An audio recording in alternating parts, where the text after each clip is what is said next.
This is FanSpeak, a weekly live show where the fans of comics and its community are our guests.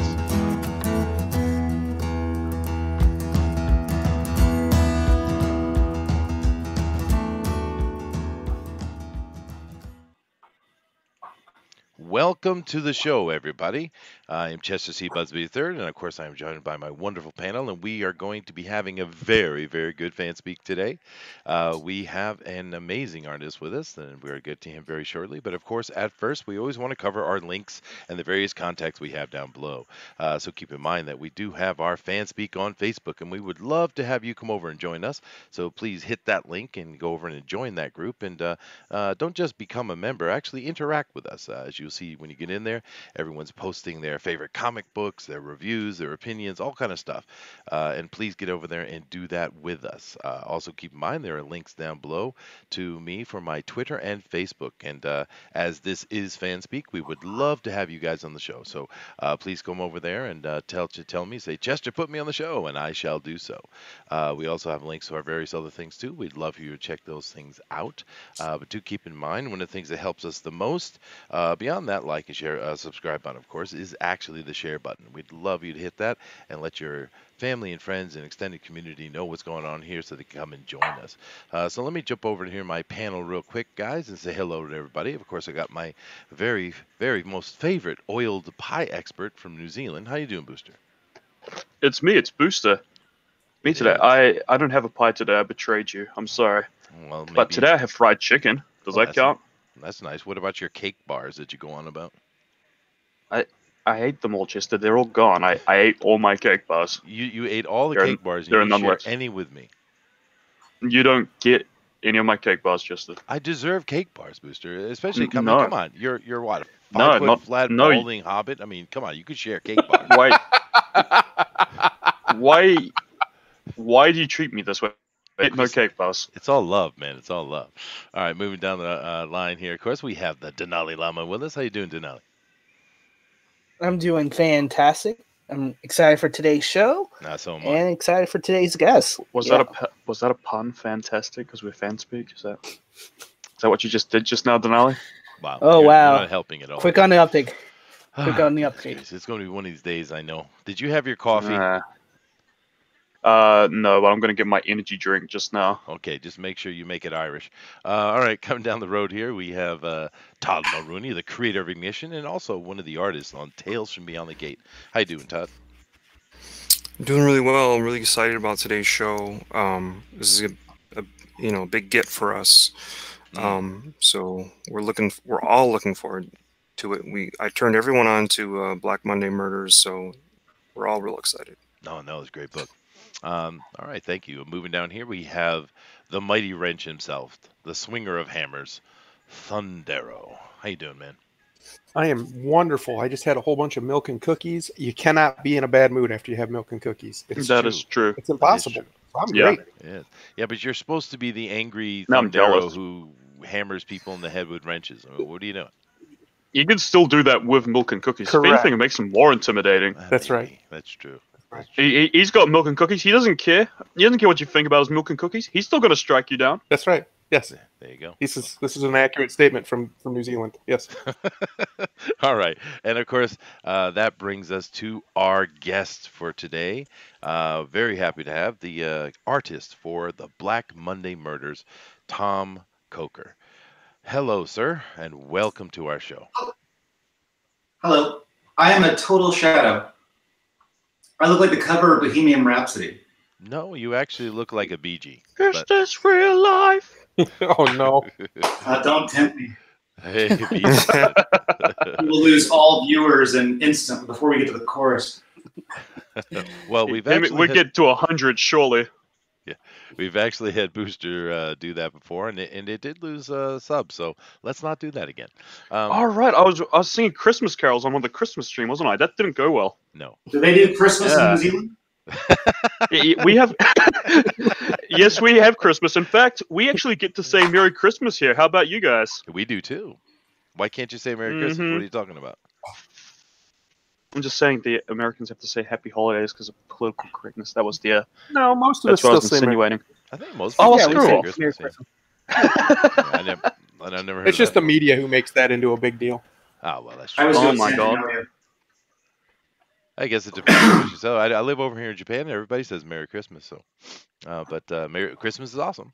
But anyway, Tom, thank you very much for being on our show today. We've really been talking about it all week. We're very excited because, as Todd had said, he turned us on to Black Monday Murders. I had never heard of it, but now that I've read it, I can't wait for more. It's from my point of view, the art is absolutely outstanding. So congratulations to you. But the writing is also stunning. It's actually the type of comic that I would want to write, as far as the style. I'll say So thank you for Jonathan. yeah, Earlier, someone, I think not Chester, Denali said that you were on issue 4. Correct. So, has anybody else not finished the first 8? Oh, I haven't read it.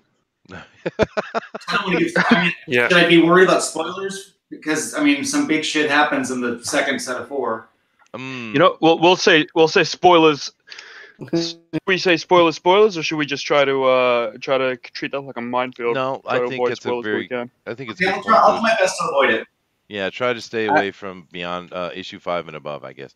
So I wanted to ask this question, get it out of the way, because the rest of the time here is going to be spent talking about your art. But I would like just a quick little shout out from you for your writer, please. Wait, I lost the last bit there. A little bit of a shout out for your writer, please. Jonathan is great. I mean, I don't know what else to say really. I don't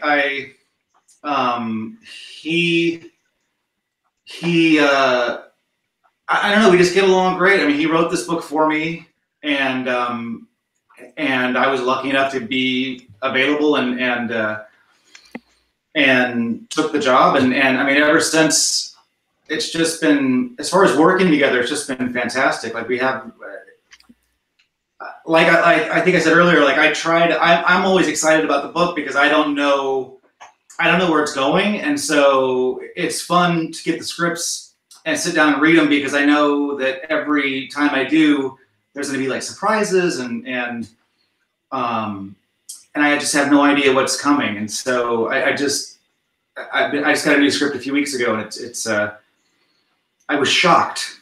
I can't tell you why, but I was absolutely shocked, and that's just a great feeling to have when you're working on something, because then I can try and convey that. You know, I can convey my emotions to the reader. Awesome, dude.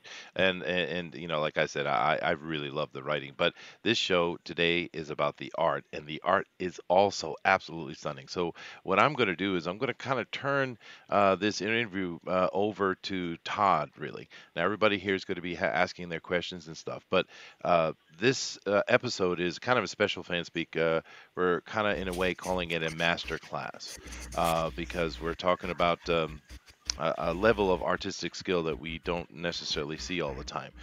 So I'm going to let Todd take over from that and kind of guide the conversation. All right? Well, as the secondary artist of the panel, I feel I should also no, Booster. share No. some of my. No? Oh no! I think I should have the opportunity to show him some of my work and see if he can give me any pointers on it. Booster, what you do, calling it work is an insult to work. Yes. What you do. He works in MS Paint, by the way. I That love answers all your people questions. contact me on Facebook. People will Now, see, contact there you go. Hey, I go don't know ahead. if I'm talking over. No, go No, ahead. People no, will contact me on Facebook, and it's happened enough times now that like we'll message back and forth. You know, I'll send them, you know, advice. I'll type out a bunch of advice, and then like maybe a year or two ago, I went through all those little conversations I'd had on Facebook because they were all kind of on different subjects and different topics for how you draw a comic book or whatever. And I just pasted them all together. And so now when anybody ever texts me or messages me on Facebook or whatever, and they're like, can you give me some pointers? I have like this 15-page thing that I can copy and paste into the messages and just be like, here. And I think it shocks a lot of people because they don't expect to get back a book worth of information. But I love talking Okay, about I this want shit. that. Excellent. He can help me out then. Fantastic. Yeah, I'll be asking for that. Sorry, that next message you get from me will be me going, "Hey, can I get that 15-page book?" Yeah, remind me and just message me. I don't know if it's actually 15 pages, but it's a lot of info, and Yeah, I'll send it along. Yeah, but absolutely. Tom, just keep in mind that all of us here, we do this every day. So don't worry about talking over us. Just go. We know how to back Okay. off. All right. Don't worry about Am it. I yelling? I feel like I'm yelling because I don't know if I can be heard on the mic. No, How you good the sound mic fine. is. No, you're good. We hear you just fine. You No, sound you're fine. beautiful. Your Just levels keep are great. going. Go ahead, Todd. Yeah. The whole idea behind the master class is sort of a book, well, one that's sort of is different from the norm, right? And there is something beyond just your art that's different. Of course, the story is really different, but there's also the choice of colorist. Now, this colorist, I wasn't even familiar with till he started working on this, and he's coloring your book sort of almost in scenes. You know what I mean? Yeah. Like he's taking a color and like it in this scene you'll see a lot of that color. Yeah, Now, that's really what's the versatile, thought yeah. process? Yeah, and is that something you direct, or is he doing it on his own, or how's this working out? I give notes here and there, and I tend to do all the when I send him a page, it has the inks on it or whatever, and then I have another layer because I send him tips or whatever. That's just all the gray values, and so I have like all the cuts and the shadows and all that kind of stuff that I do digitally, and so then it allows him to mainly think about like palette and how to make sure the story is moving, how to convey emotion and how to convey like a sense of mood and all that kind of stuff with and be simple. Like that's the thing I tell all the colorists I work with is and I've only worked with I think 2 that I like. That's not to say I didn't like other ones, but there's only 2 that I've been really close to. It's all right. You have a lot of all juicy gossip on all the other artists, all the other writers rather. I get it. Yeah, be good, Booster. Behave yourself now. I'm always behaved. I even picked up on the fact that the colorist was, when you saw certain characters, they would actually be shown in certain hues. Yeah, Like he took it even. It's real. I mean, sometimes I give them notes, and then sometimes Jonathan. I think a lot of times Jonathan gives them notes, and then we decided on like a palette and all that stuff before we started the book. Jonathan and I. And then I mean, there's some pages that he did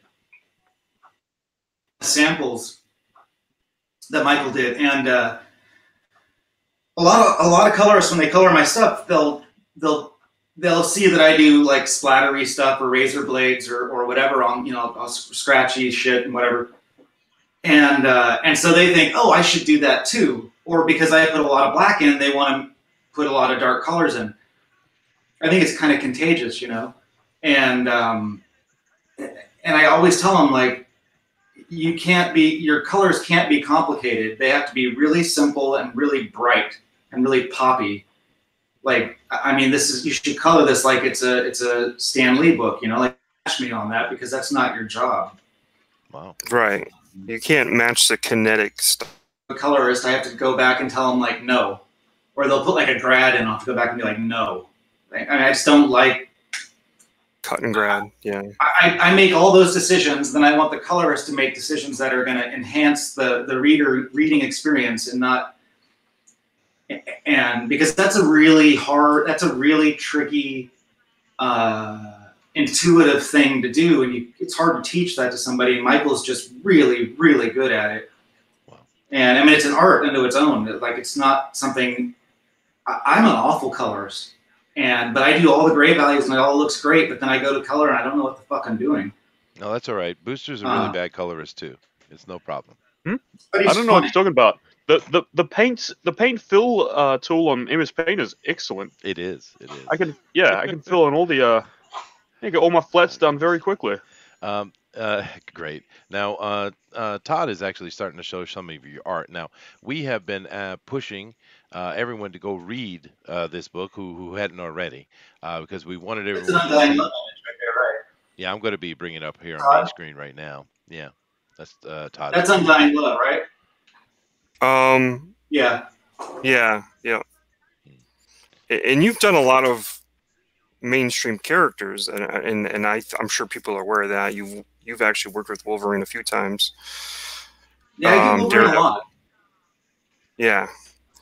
Or, I You mean, just had something come out this Wednesday. oh yeah, I did the Namor And that- story. It's in the Marvel Comics Presents. Yeah. Oh, you did. I was Right. on the we do a on another channel. I'm part of a team that talks about new comics come Wednesday, and we went over. That was your art, dude. I didn't even notice that. That was beautiful.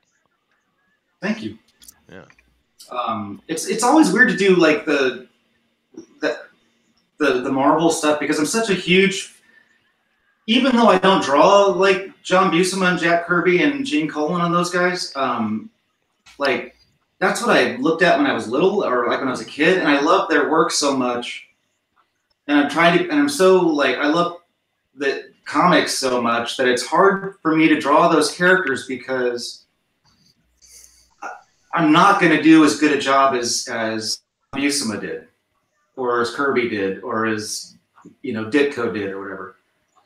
And so it always takes me quite a while in the beginning to figure out how to approach those kind of characters so that I can overcome so I can do something different with it, so I can get past the fact that I'm not drawing the Vision to look like John Buscema drew the Vision. It seems that all artists say that. We've had a lot of artist guests on here, and that seems to be a standard opinion, which is cool. It shows some universality. It's interesting. Todd, you mentioned the Wolverine. Why don't you bring up one of those? Okay. That's from Creepy. That's the best book ever made. Is Creepy Magazine. Creepy. Not that Creepy Magazine, but the original Creepy Magazine. Creepy Magazine. I don't think I've ever heard of that. Do you know that one, Danelle? You've never heard of Creepy Magazine? No, dude. No. Creepy. Well, I haven't. I have a good excuse. I'm in New Zealand. Well, I'm in Japan. Okay, so there's 1, 2, 3, 4, 5 people on here right now. How many of you guys have not heard of Creepy? I'm going to Google it. Is it? I think I've heard of it, but I don't know if I've ever picked it up. Holy shit! Like Creepy is the best. When did it Dark come out? Horse relicensed Creepy, and that picture that Todd is putting up, that page with the crows and the old man, that's a page from a short story I did for Creepy, for Dark Horse. But before that, back in the 60s, 70s, 80s, Creepy Magazine was a black and white anthology. It was Frazetta, Jack Davis, Bernie Wrightson, Toth, Al Williamson. It was Ditko. It was the very best of the best, and they just did these black and white short horror stories. Archie Goodwin wrote most of it. No, I have seen it. I have seen it. I just forgot. Yeah, no, I've definitely seen it. It's the very best. Yeah. Yeah, and I was like a kid. it relaunched in 2007. Oh, wow. Yeah, by Dark Horse. That's the one I did the short story for. Yeah. Right. If you haven't had a chance to read those early Creepies, you should look at them because they're absolutely, without a doubt, brilliant. Yeah, they have a hardcover that has all of the 285 issues of the original. Does it hold up to the name? Is it creepy? Wow. Yeah, it is creepy. It's fun. Is it spooky even? Now that I'm the one on I'll tell you what, I read a story a couple of weeks ago. There's a place where you can get them online, like you can access the library or whatever. And there was an issue of that magazine. It was a summer fun special of Creepy Magazine, like 1981 or 83 or something like that. They had a Frazetta cover. Mm-hmm. And there's a story in there by Corbin. And I just read it kind of just, like, oh, whatever, I'm just going to read this story because it was like, it reminded me of being a little kid. It's the first book I can remember buying. And I read that story, and it's about a couple that's lost at sea, and they're stuck on this life raft. Mm-hmm. And it scared the shit out of me. Like, it was absolutely terrifying. It's ridiculous and silly and goofy because it's a comic book, It's not Lovecraft or whatever, but it was an absolutely terrifying. I mean, it still held the whatever it is that. That's a hallmark of a good story, then. Well, that is an old memory for me, though. I mean, that's from the 70s for me. Yeah. Yeah, because me too, for the most part. Yeah, but now Todd is sitting here trying to find art and put art up, and I'm kind of waiting for him to change the art. Yeah. But, That's 'cause, Well, I found he wanted me to put up the or Well, someone Todd, wanted me you're to pull up fired. please. Wolverine. Yeah, Yes. this is Wolverine. It's okay. Yeah. I usually But handle this, but I let him handle it today because I'm wondering if I put up. Are you getting all that off my Facebook or This just no, online stuff? yeah. I just don't know how much online. Wolverine I've ever put up on Facebook or whatever. Well, Yeah, since I wanted to talk a little bit about your approach to balance because you appeal to me probably because of balance. Because Steve Epting, he's got a lot of balance, and Michael Lark, and these people that really appeal to me. I'm starting to really understand it's the graphic nature of the positive and negative, and the balance is usually probably 60-40 or more. But what is your approach to balance? My approach to balance is all about. I mean, I have two approaches. One is I try and create diagonals everywhere, diagonal lines Mm-hmm. to force the reader to move their eye around. Yeah. So that they're not just. So you don't open a page and go, oh, that's Wolverine, and you stop right there, and then you look at the next panel and like, oh, that's Wolverine again.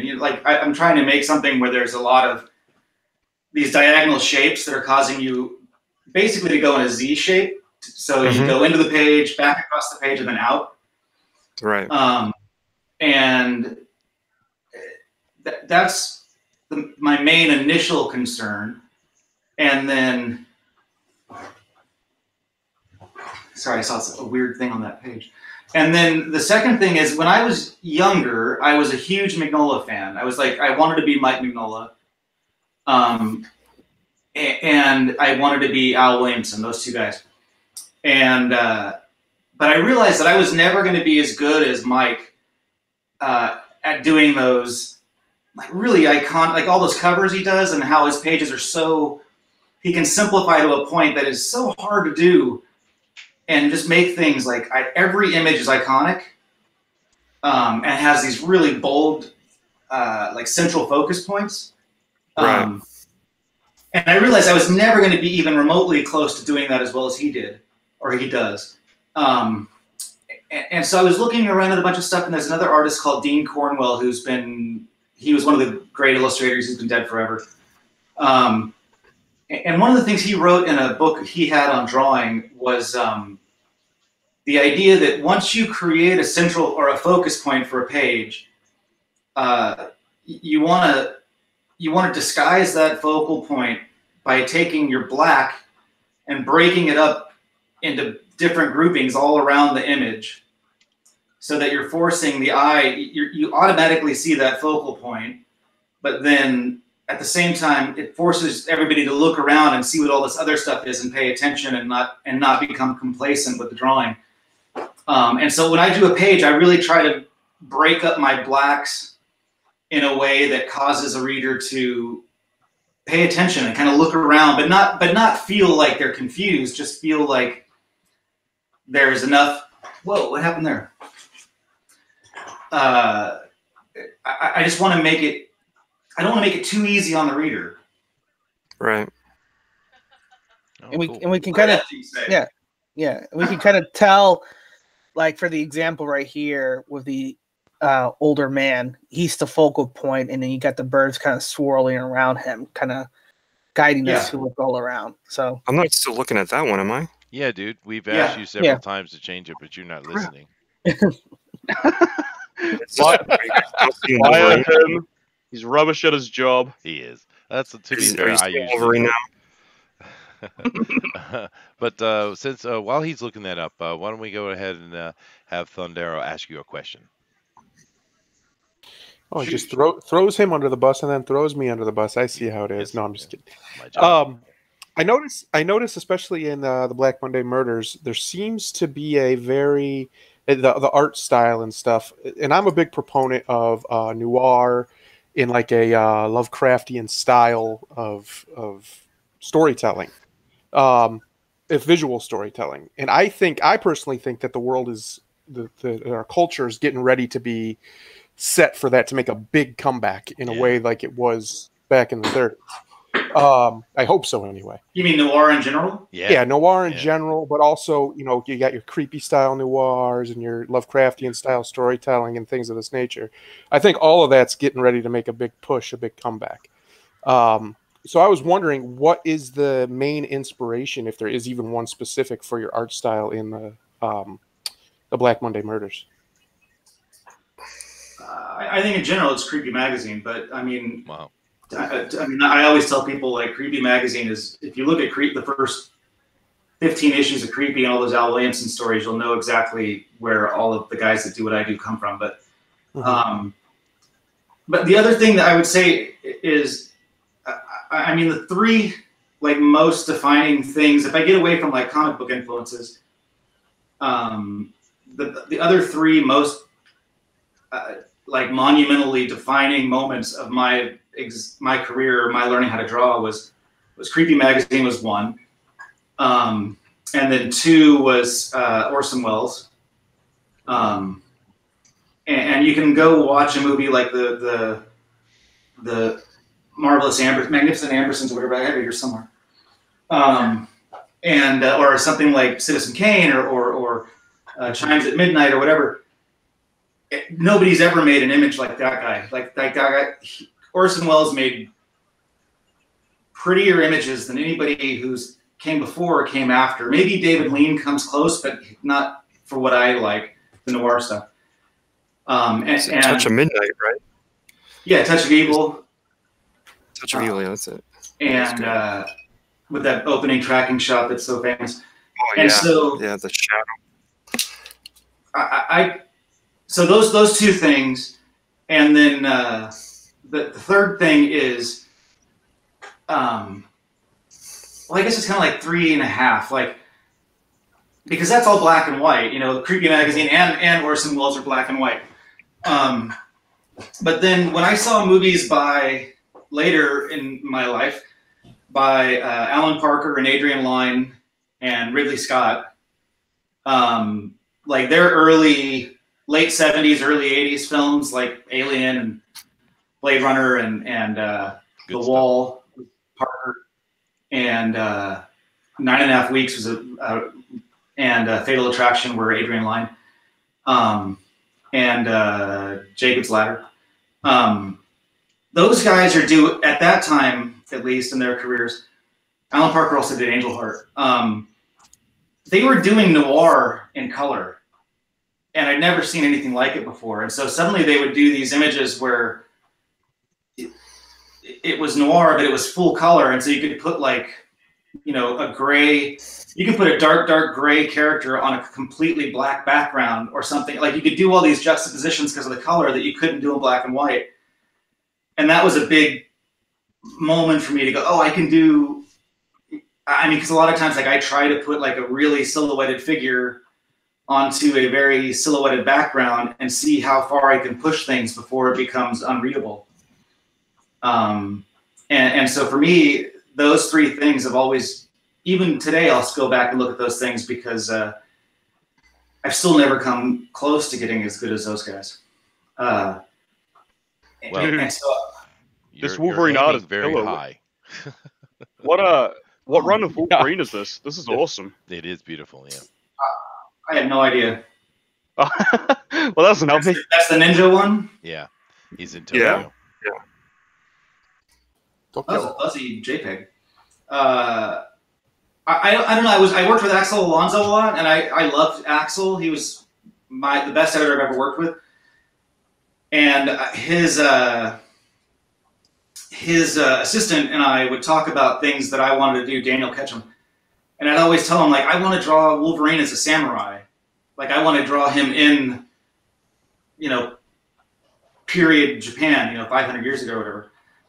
And I think this short story here is called Ghosts. And It's him in Japan, but it's modern day, and there's ninjas, and it's kind of some flashbacks and stuff. And so this was kind of like I think I did this so I could kind of then go to Axel and say, like, hey, let's do period Japan stories. And that became my story was called Five Ronin, or it was a Wolverine part of Five Ronin, I think is what it was called. But I forget there was a whole series of them they did where it was like the Punisher and the Hulk and Wolverine and somebody else all set in period Japan. Was this part of prehistory? What is that? The prehistory? No, it was totally like Elseworlds. It was completely out of continuity. Todd, it was just fun. Like it was just ridiculous. Can you go back up, please, Todd? Right here? No, more. Please, more. Up, back up to Wolverine. Back up to Wolverine. Oh, back up. Come down. Where he's standing in front of all those... No, come down, please. I gotta go to a different... Which one are you talking about? You just had This him one? stand... No, one more. Yeah, right there. Come, yeah, make that big again. No, go back up to that one. Make it big. Yeah, I hate to be the bearer of bad news, but you have some of this Japanese reversed. I wouldn't be surprised at all. Yeah. Oh God! Just has to be that guy. Huh? I'm sorry. I can't. You know what, though? After that story, I will tell you right now, after that story, because I did a story after that set in China, that's the Undying Love story. Mm-hmm. I actually was worried about shit like that, and so I had to hire somebody to go through every page and make sure that everything I was putting in there was actually Chinese, or that it was legible or readable, and I wasn't doing exactly what you just said. So I'm glad you pointed that out. I do apologize. But since we have a little break there, Booster, did you have any questions for our guest, dude? I do have a few. Yeah. The first would be,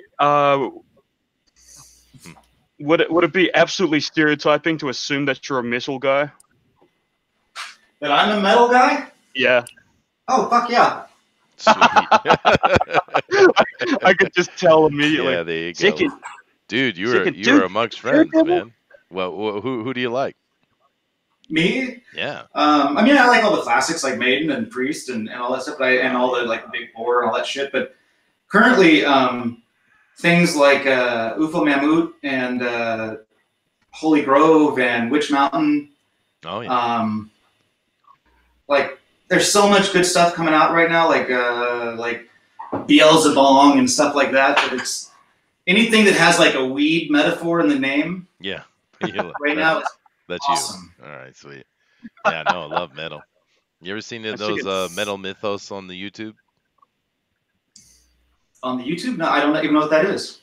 Let's see, who's the one that does that? I think what's his name, Razor Fist or Rageaholic or something like that. But he does a series of really, really good documentaries on metal bands. He calls them Metal Mythos, and he just goes in incredible detail with a really good production value. If you love heavy metal, you got to check it. Can you read that? Hold on a second. Let me come over here and switch over to you.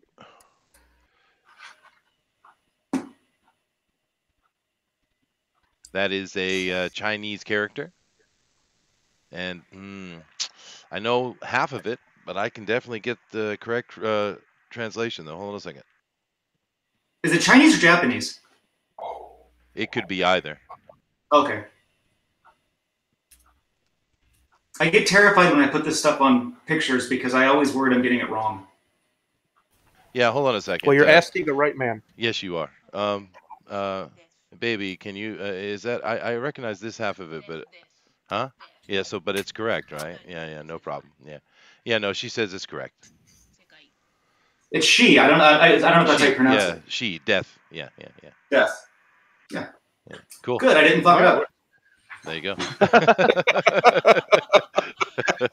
Excellent. That's right. True. Yeah. My second question would be, what would it take to get you to do more Daredevil? Because your art style is perfect for Daredevil. I love this. I see you've done something called Daredevil Noir. I did. I did Daredevil Noir. Yeah. What would it take me to do Daredevil? If you could invent a time machine and go back in time and erase Born Again, so I don't have to compete with that, then I'd be happy. Okay. Yeah. Well, that is setting your standards high. You know what? I just love your art style with Daredevil, though. I think it's perfect. Yeah, I love Daredevil Noir was great. Yeah. Daredevil and Noir just goes together perfectly. Yeah. I really like drawing Daredevil, but it's one of those things where I look at what Mazzucchelli and Miller did with the Born Again stuff, and I don't think you could do the character any better. I think the character was done perfectly. I mean, I think that run of whatever it is, 6 issues or 8 issues, was so good that you couldn't. To draw Daredevil would be, and I'm not saying that like Bendis or Malieb or Lark or whatever are wasting time. I'm just saying, for me, I don't think I could emotionally get behind it enough, because I'd always, in my back of my mind, I'd always think like, well, it's not as good as that. So, well, fair enough. Booster Also, is our actual Daredevil expert, so I love Daredevil. I know I'm Booster, but I love Daredevil. You do. I mean, like I love Romita Jr.'s run on it with Nascenti, and I love all the Mazzucchelli stuff with and without Miller. And the early stuff is a masterpiece. It really is. Yeah. I didn't read. I mean, I stopped reading Daredevil. I never read a Malieb or a Bendis issue. I don't think I ever read a Lark issue. Just I had stopped reading the book before those guys were part of it. I mean, I stopped reading it back when McDaniels they came up with that the costume with like the razor blade armor or whatever. Oh yeah. Back in the 90s. Yeah, I wasn't too thrilled about that one. I think that design. Yeah, I think there was only one Daredevil run I really didn't care for. Who was doing that one? I think it was Wade. Mark Wade's run I didn't care for very much. He wasn't the best. No, but for the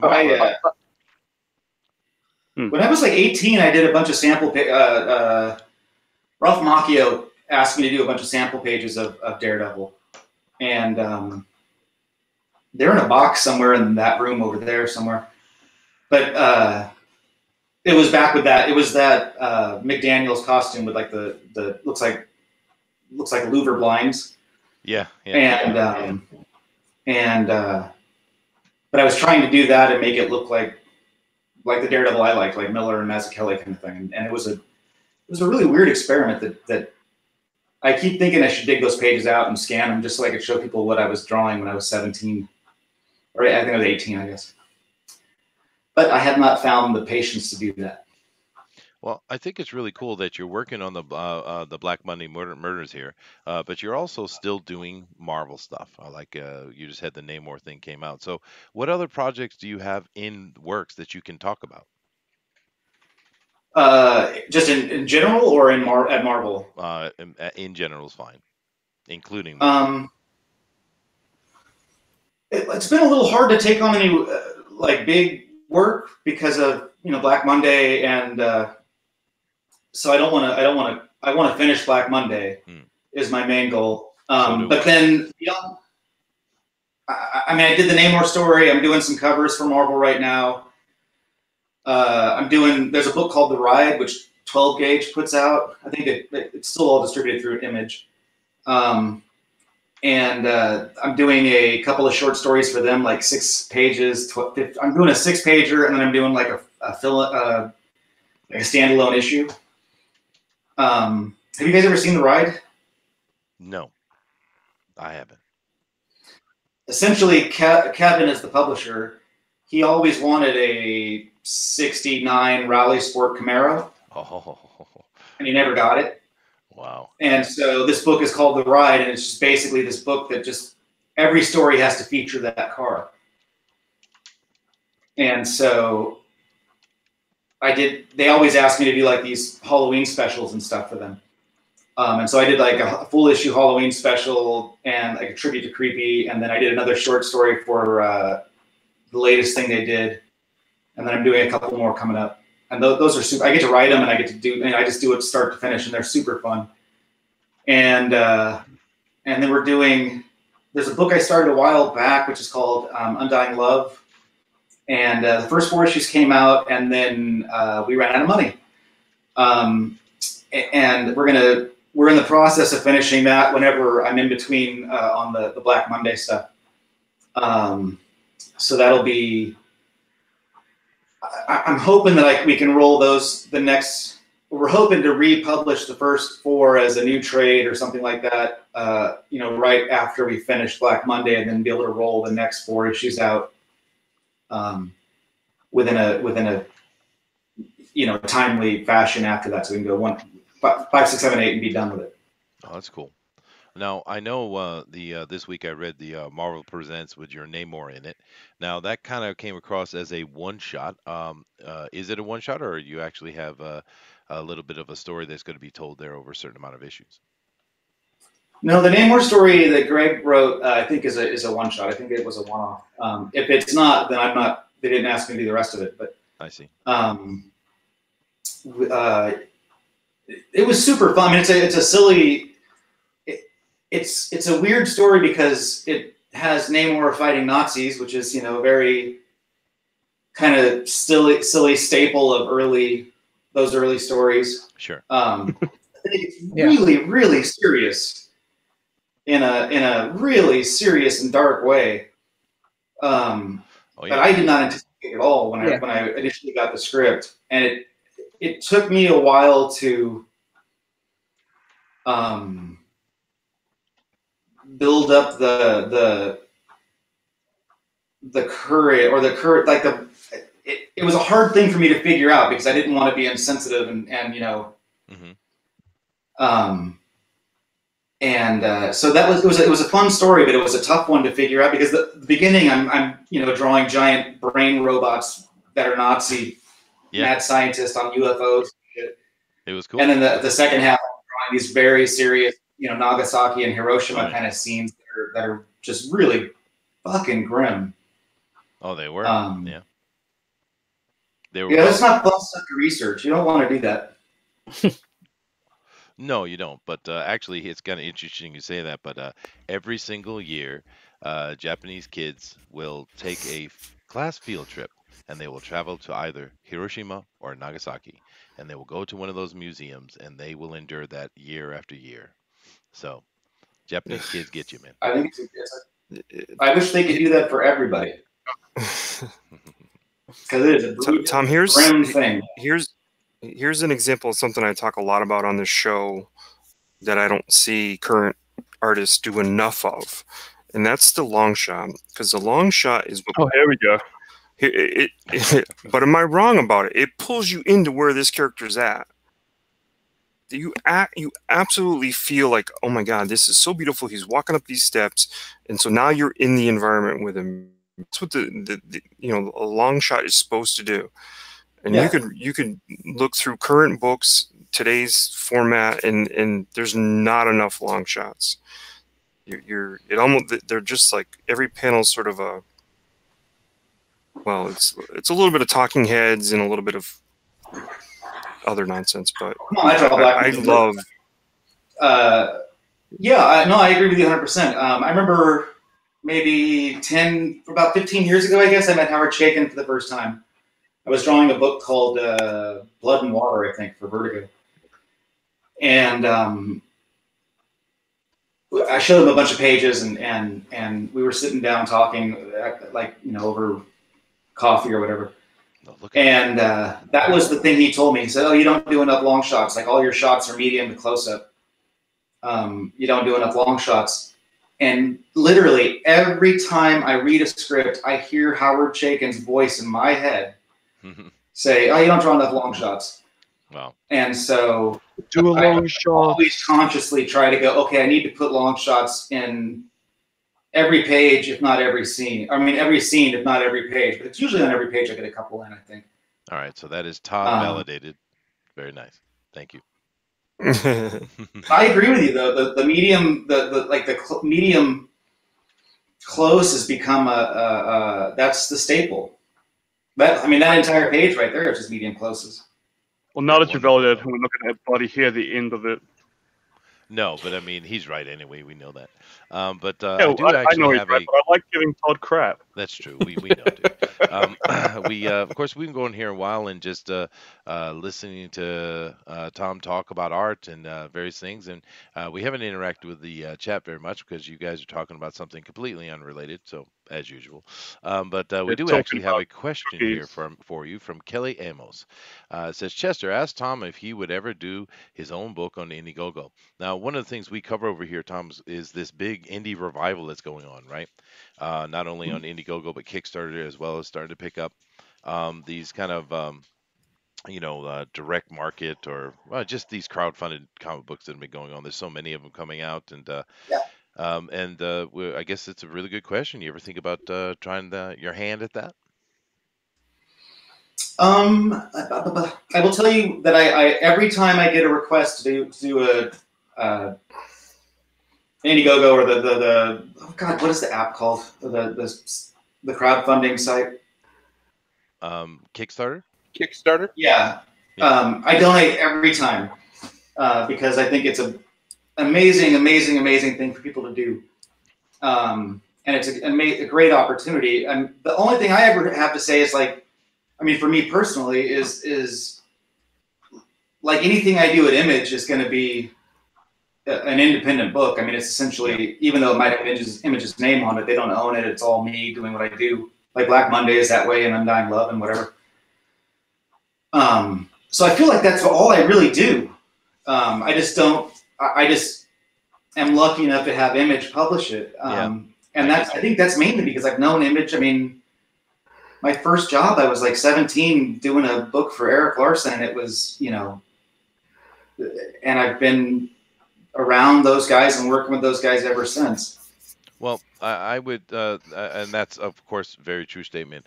I would say this to you though, this this thing that's going on with Indiegogo and like I said, it's starting to hit over in Kickstarter too. This thing is people, the cream rises to the top, right? And the ones that are being successful are the ones that are putting out just absolutely outrageously awesome art. And because art sells, writing brings you back, right? So with your art style, I think you'd have possibly a big hit on your hands, dude. Because that's what people are buying. They're buying the art, right? I mean, I guess at first glance they are, yeah. Yeah. Like I think the art is what initially gets you in. I think the story is what keeps you coming back. That's right. Yeah. But the other thing I should admit to you is this little room here I have a whole house up there, and there's a whole world outside that door. Mm-hmm. And I don't spend a lot of time in either of those because I'm sitting here trying to draw this shit. Okay. And so, like, if somebody sends, as far as like Indiegogo stuff is, I don't know what a lot of it is because I don't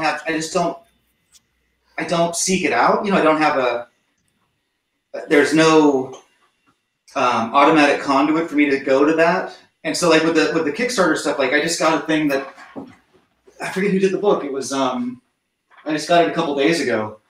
It was a vampire book that Tom Mandrake did. And I think he sent me a thing on Facebook, and I pledged $150 or $100, whatever it is. And because I really do think it's important for people to get to do their own thing. Like, not to go on a tangent, but one of the things that drives me crazy about comics, and I think it's because not to keep coming back to Creepy, but Creepy is such a weird little thing where every issue you might have Uncle Creepy, but every issue are these different stories. Or like when I was a kid, Epic had its big moment, like Alien Legion and all this other stuff. And then that's also when the black and white boom hit, like Turtles and Black Belt Hamsters and Hamster Vice, which was a great book, and all this other stuff, Cerebus and ... etc. And so for me, I always wanted to do my own stuff because that's just what I thought people did. And comics is a really strange thing in the sense that, like, it's the only creative medium, I think, where you grow up wanting to draw Daredevil, and then you get to be a professional, and you actually do draw Daredevil. Yeah. Like, if I'm a musician, I might grow up wanting to be in the Beatles, but when I get older, I'm never going to actually be in the Beatles because the Beatles are their thing, and I got to come up with my own thing. And so it's a really strange.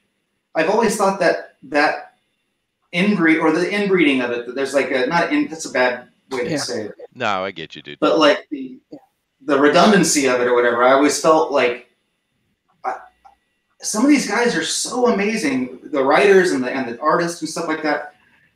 And I always thought like it's such a shame you don't get to see these guys do whatever it is that's bumping around in the back of their head, you know, like whatever their dream thing is. And I've always wished I could see certain guys do their thing.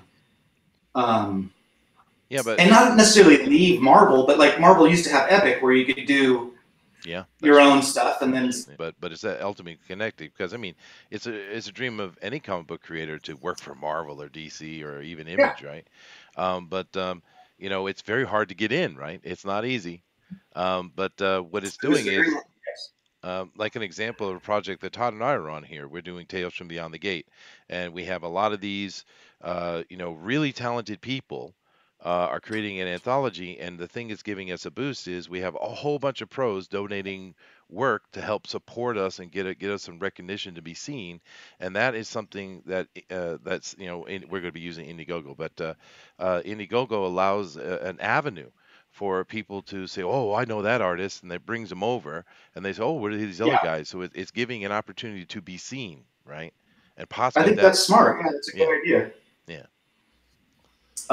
It's a weird thing too, because like with comics, people become like a fan of the character, or that's, you know, I was the same way. Like I liked X-Men, or Captain America or whatever.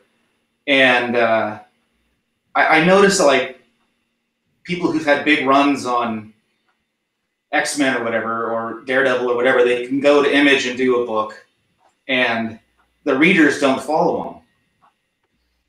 Like most of the readers will, like the readership will stay with Daredevil because they want to read a new Daredevil story. They don't really, they're accustomed to the idea that the art changes, or the art teams and the writers change and all that kind of stuff. So it's a really interesting, I'm incredibly lucky to be working in this business, and I got very lucky when I was very young, and to get my first opportunity and to keep having, you know, chances to do it.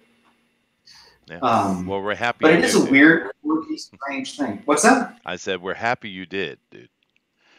We really appreciate great art, and particularly the style you have is really good. And I think you're, you know, we've been seeing you all show here a lot of the other work you've done, and it's all really wonderful. But I think the combination of you and Hickman on this Black Monday Murders, it's just a really perfect mix and connection. It really, they work off each other so beautifully, the writing and the art, and as Todd had mentioned, the colors as well. It's just a really good team that you have there, and it produces this. And the writer, don't forget Russ, like he's awesome. I mean, not the writer, the letterer. Don't forget Russ, because he is. Right. There's a lot of goddamn letters to put in that book. Yeah, there are. But the thing is, you know, I really like that page you just had up there. That was the Black Monday page with the magic, right? Yeah. Yeah. The pink one? Yeah. Yeah. Like, that page kicked my ass because I had to figure, I didn't want to do Kirby dots. I love Kirby, and I love Mignola, but I didn't want to do Kirby dots because those guys do Kirby dots. And so I wanted to come up with something different to, you know, show energy and magic and what have you. And that's eventually what I came up with. And go ahead. I was going to say, how long did this piece take you? You know, since you said it kicked your butt for a bit. Well, I mean, a page like that, like there are a lot of pages in the book where I can just sit down and I know what I'm doing, and I can, you know, I'd say probably 2/3 of the pages, or I'd say half of the pages in a book, I have a pretty clear idea what I'm doing. And then the other half, it goes from, you know, semi-clear idea to absolutely no idea. And so a page like that is one of those absolutely no idea what I'm doing pages. And so every day I would sit down and you know, spend an hour or half hour just trying to figure out how to do magic in a way that would be cool and easy. Like people would look at it and go, "Oh, that's magic," but it was automatically recognizable as what it was, but not be something people have done before. Well, I would say you absolutely nailed it because I immediately recognized that as magic as soon as I looked at it. Yeah. Well, I kind of gave up and ended up doing Kirby dots. But I mean, I think there's like 6 layers of Photoshop where I had to do all these different experiments to figure it out, and then I had to. It just became like this. It's a really stupid, elaborate thing. And I apologize to Michael every time I send him a page. I'd be like, "Dude, I'm so sorry. There's so many layers on this page, but just bear with me." Well, there's nothing wrong with emulating Kirby, dude. You know, No, Kirby's a god. I mean, yes, he is. Kirby is one of the main reasons I draw the way I do, because I knew that. I mean, Kirby and Jim Lee. Like, I was never going to compete with those two guys in that realm of comic books. Like Jim Lee and Mark Silvestri and Kirby are in my mind, and Buscema. You don't get better than those guys for the big action, you know, world-ending superhero books. You just don't get better than those 4 guys. Oh yeah, Jim Lee is one of my favorites for sure. Oh, he's a god. He's just him and Silvestri. I just think. I mean, I try to always give them credit for. It doesn't. People don't see it in what I do because it's quiet and it's moody and it's noiry. But there's a lot of those 2 guys in what I do. Yeah. Yeah, it's really good stuff. Although I do tend to lean toward Ross, but as in Alex. Oh yeah, Alex Ross. I really love his stuff, but I don't paint, so I always feel like there's such a divide. There is, yeah. But I mean, that's okay. I'm just a big fan of him, but oh yeah, his work's fantastic. Yeah. But again, he's a guy who decided to not do Kirby the way Kirby does Kirby. Like, you know, I mean, like, I do superheroes on occasion, and I just have to make them work for what I do, and I think that's also what he did. You know, like, he makes these people so believable and real, and the world is so grounded. Well, let me say this about your art style, Tom. I think there's a lot of Jim in a lot of other people, but there's not a lot of Tom in anyone else. So I really like your art style. Wow. That was awesome. I feel like I should give you a kiss after that. Oh. That was wait a minute. Now, hold on a second. We have. No, I mean, that's a really nice thing to say, and thank you. I mean, I guess I don't know if anybody else wants Tom in them, and that sounds. We have an oiled kiwi bird here that would probably be very happy. Yeah, that could work out. He's funny. Yeah. Yeah, I do okay. Make a good cake and accent. So. Some of my favorite artists, like I said before, Steve Epting, Michael Lark, Butch Geis, you. Yeah, I love Butch. You're all cut up the same thing. You know, there's something very similar about all of you. And but that's about it. Trying to draw like they drew 40 years ago, you know, or whatever, 50 years ago. But you should look at. I mean, another guy that I think has massive input and influence on what I do is Pete Greg Russell. Like, I think his work is as good as it gets for what he does. Like, he does something different, but it's brilliant. Right. Yeah. And I remember seeing when I was young, seeing a lot of Kaluta, you know, and going, wow, this is just, you know, compared to everyone else, it was like blown away because he was doing something so different. Yeah, that Starstruck stuff, and I don't know if you ever saw any of the Jungle Book stuff he did. I'm going to say something funny about this, or silly about this page that you guys don't know. Like, when I draw these things, right, I'm working in traditional and Photoshop, so I'll do things that are, I sketch.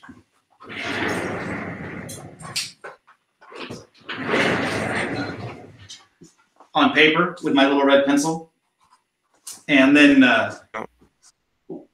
when I get this good enough to be what I want it to be, I'll scan it, and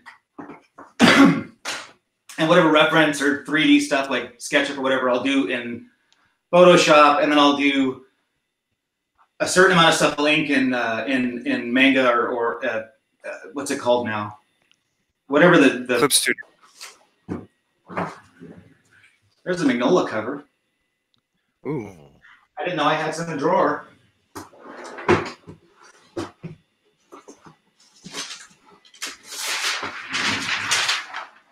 Like this is a Avengers cover, I think. And so I'll print out the pencils. But can you see this? Am I getting it on the camera? Yeah, bring it more toward the center of your chest. There you go. Right there. There you go. And so then when I get it inked, I get rid of the paper beneath it and I scan it back in and I finish everything digitally, right? But because of like the page you had up there has all the magic and stuff on it, and because I have a history in film and animation and stuff like that, I tend to try and keep everything separate on separate layers because I don't want to, I want the ability to be flexible. So if I change my mind later, or if the writer or the editor or someone says, oh, you can't do this, we have to do that, or we made a mistake and you have to change whatever. Or even if I just draw a different page and I come up with a better way to, a better idea, I can go back and, adjust things. And so for that page in particular, can you bring it back up where I can see it? This one? Yeah. So like, I can move my mouse and can you guys see my mouse or no? No. Okay, good. So then if you look at that page, things on layers. So like if you can turn off the boy in the foreground, yeah. I win. And you can turn off the magic, and then you can turn off right. the wood chips, and then you can turn off there's a bunch of carnage on the floor behind Win and the magic and stuff. And once you turn everything off, you just have a shot of Tom, the character there, sitting there, and he's got a 6-pack of bottles that he's almost finished, and he's got one in his hand still. And you can't make out the bottle in his hand because of the way I cropped it out. Right. And so it's funny because there's, on most of the pages, like there's a bunch of books all over the floor in this one, and there's a lamp, and there's like all this different crap, and it's like that on all the pages. Where and it's really silly for me because no one ever sees it. But I do all this extra drawing just so I can have flexibility later. It's like you can barely make out. If you look at Win's hand right there, can you see his hand that's up doing the magic? Yeah. If you look down into the page right, I guess, like you can see a stack of books there, and you can see like a bunch of, or like 6 empty bottles. Oh, there's like 3 or 4 empty bottles right there. Right here, and it's funny because when I drew it, I thought, oh, this is going to be cool. Like it's a little like he's been there for a while. And then by the time I was done, you don't even see it. It just goes away. Oh no, And, you see right. it. That's what detail does for a picture, actually. It's that's what's fun about it. Like I really try to think all this shit through, and then when I'm done, or when I get to a point where I know what I'm doing, then I can just start to obliterate all of it because you don't want to have road signs up for the reader to a certain extent. I mean, you want to be somewhat obscure and and this is why I try to do that all the time, and it is one of the more fun aspects of doing this book. Oh, that's cool. And that's why I was talking about earlier when we were off air, when I was saying that there's a lot of layers to your drawings. So when I was reading the Black Monday issues, you had all these background details that kind of cropped up, and my mind kind of picked up on that. So I had to go back and relook at those issues to get those small details that you've been putting in the background as well. There's one great detail that no one has picked up on, and I think I just posted a close-up of it on Facebook a few months back. And this is happening in issues 7 and 8, but I won't give anything away. But Todd, you're gonna know. I think you're gonna know the scene I'm talking about. Like Abby, the blonde, short-haired blonde character, Yeah. She has a room that she does stuff in. Yeah. And it's this concrete like bunker room that's set inside of a big skyscraper and tower, bank tower. And I just thought it was hilarious that I could put this big bunker of a room inside of this skyscraper. But one of the things that happens in that room, and I don't think I'm giving anything away because they're not important, I love that page. And that's a temple in Egypt. Wow. Because the room is a pyramid, and so I wanted to have the entryway look like an entryway to a temple in Egypt because the room is designed to be a pyramid, or a triangle. But so the room. Go ahead. I was gonna say if it goes back one page back, you can kind of see you kind of foreshadow it on the ground because you have yeah triangle right there. Yeah. Right. It happens over and over again. Yeah. Man, it's a good motive for design, you know. But what was so fun though is that, and somebody pointed out that the background shades look like someone giving the finger. Oh yeah, now that you say it, I was like, you know what? I'm not that smart. Like, if I were that smart, I'd rule the world. You killed my father. I to die. I was thinking it was more because you were talking about the bank, that this was more about the bar graph of profits and that's what I thought. That's what I was thinking. It was more like a stock, like a bar graph for profit and loss and stuff. But yeah, there's a lot of blood, which I always think it's hilarious drawing all this blood because it's so silly. But in the area up there where there's all that blood in the top left-hand corner, when I drew the room the first time, the people that provided all that blood by dying were there. And then I found out from Jonathan I was going to have to draw that room another 6 or 7 times, or another like 10 pages. And I thought, oh my God, I am screwed because I do not want to draw the people dead on the floor for 15 pages because it will kill me. Like I will literally just die. And if you look in the top left-hand corner, there's a little break in the concrete. And those are little viewing ports. So if you're outside and you want to watch her do her awful stuff, you can sit out there and watch it, but not be in danger. But I think about all of this shit, and Jonathan always just like, oh yeah, good for you, man. That's kind of a little weird. But I didn't want to draw all these dead people over and over again. And so I realized that in the first scene where I drew that room, I never drew one wall in the room. There was one wall that I had never drawn. And so the next time I draw the wall on page 2 of the issue that's in, the page you're showing me right now is in, I put a furnace door on that wall. And it's like a furnace chute. So like for trash or whatever, you know, hazardous materials, all that kind of shit. And I put it there because I figured, okay, in between issues, somebody came in and they took all the dead bodies and they shoved them down that chute to get rid of it because they couldn't carry it out in a bag. It's right there. And so I put this fucking furnace chute in because I was like, I don't want to draw these in.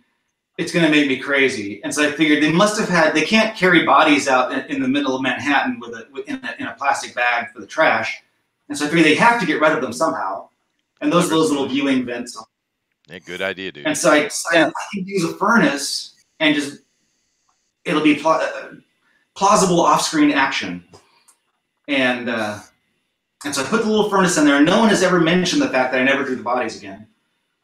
But I worried about that a few days, just trying to hide anything. Do you hide anything in the blood? No.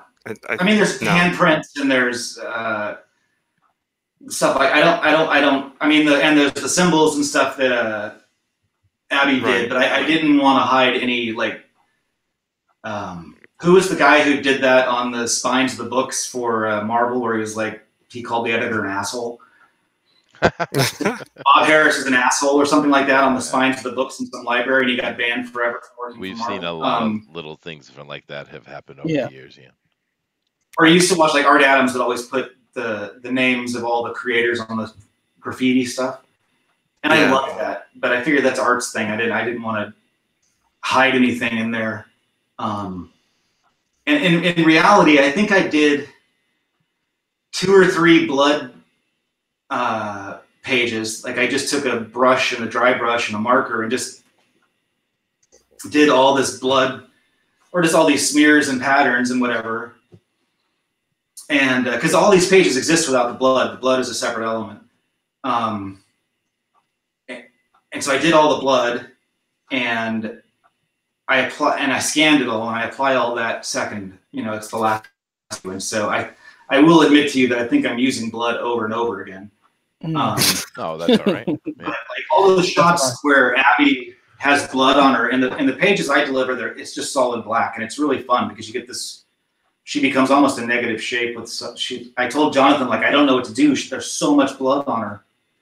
Like, you should have warned me ahead of time that she is going to be literally just covered in blood from head to toe, solid black. But he did not. Now, as far as characters and how they look and the features that they have, do you, like me, I personally sort of do little mashups. I'll take someone's jaw I really like, and then I'll take somebody's something I like, and I won't necessarily do an exact person.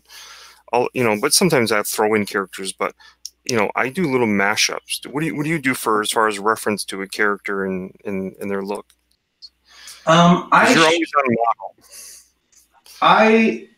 Well, I mean, I draw this stuff a lot, but I will say that I shoot everything I possibly can. I'm lucky enough to live in Los Angeles, so there's a massive community of actors, and I've worked in that world enough to be able to have people that I know that I can say, hey, come over and help me out here. But I don't use, like, it's not a 1-to-1 ratio. Like, I might use myself to be Victor in that shot. I'm just making this up. It's not true, but then again, the next time I might, because I think I did I know Victor is based on a real guy that I know, and that created all these other backstories for Victor that Jonathan has no idea exist. So sad for that guy. Goodness. But I was like, I need to base, because I tend to base them on people, and if I can, then I'll have them model for me as much as possible. I mean, it's impossible to have the model for every drawing. If just time and money, I think it'd be implausible. But by the time you've done 5 or 6 issues, I've drawn these people like Gregoria so many times, and that the girl who models for me for Gregoria, she models for most of the women I draw in the book. I just have to, I just can't draw her face. Her face has to change. Right. But at the same time, like I've drawn her so many times now that I think I could draw her in my sleep. But to answer your question, I use models and reference as much as I possibly can, because I'm being asked to draw a book that's real. Yes. And I wanted to make a mention on that because, Todd is going through some of the scenes here that are quite graphic, which is absolutely fine. We are talking about the Black Monday murders. So, but one of the things I actually really liked about it, with particularly in this case, now that we're looking here at Abby, was the fact that it's a very natural, normal female body. It's not exaggerated. Yeah. It is a real woman. And I like that. Because comic books are comic books. You're going to have these over exaggeration of everything, male and female. But it didn't mean anything. But it just when I was reading through it, I was like, oh, I like that touch. I like the fact that it's a normal person, not exaggerated. Well, for this book, that was important. It was also part of the problem with White. I was talking about how hard the magic was to figure out earlier, because reading the book. Because I didn't know what the hell was going on the first time I read the script, and I had no idea what I was reading, and I was just like, what in the fuck is happening? Like, this is complete crazy, out of this world malarkey nonsense. I can't draw this. because I was coming off of doing I do design work for some TV and video game stuff here and there, and so I was coming off doing a job where I was doing like basically Game of Thrones but as a cartoon. So it was just me drawing crazy monsters and armor and swords and all this shit for. I was the lead designer on that for 8 weeks or something, and then before that I had done what's the book? What's the movie with the penguins? Madagascar. Robin Voices, not Madagascar. The other one that George Miller did. Penguins. No, not the one that made my daughter cry. No, the one that George Miller did. Happy Feet. What's Happy Feet? Happy Feet. Happy Feet.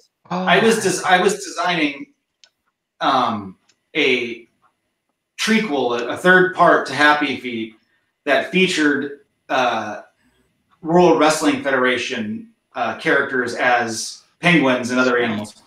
I love everything. And so I'd spent weeks and weeks drawing that stuff before I drew the Conan or the Game of Thrones stuff. And then I got this, and I was like, what the hell? Because it makes your brain hurt after a while. But once I figured it out, I realized I had to make everything as real as I could make it without, becoming boring.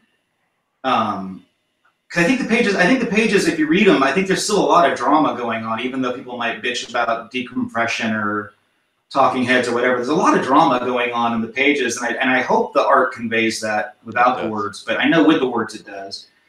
But I was doing this stuff that I was trying to make the world so real, because I know that in the first 4 issues, the otherworldly or magical aspects of it are very rare. They happen very seldom.